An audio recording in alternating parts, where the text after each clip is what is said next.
What's going on? So in this video, we're going to discuss why becoming emotionally aware allows you to do better business. It allows you to communicate better. And in this video, we're going to discuss just how. But before we get into it, hit the subscribe button to get wonderful, fantastic content just like this.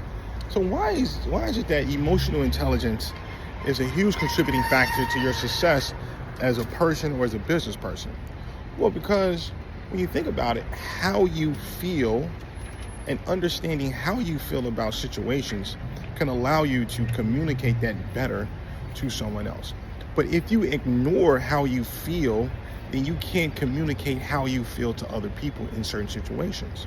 You can communicate better with other people. You can have a better organization understanding how you feel and figuring out a way to communicate that.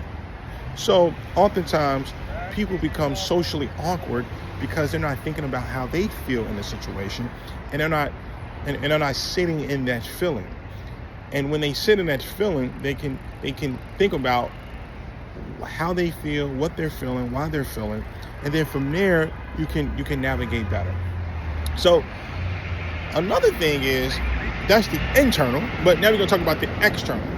So also being aware of your emotions and other people's emotions allow you to navigate situations better.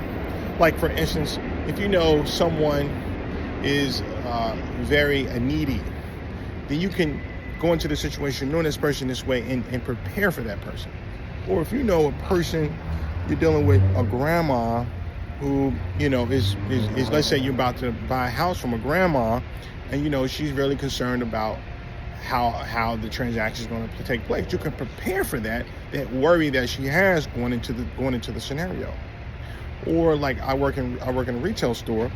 If a guest comes in and they're really nervous about the way in which some clothing is going to feel on them, what I would do, I would say, I can prepare my mind for that because I know that they have that concern. They feel stressed out, they feel anxious, they feel worried.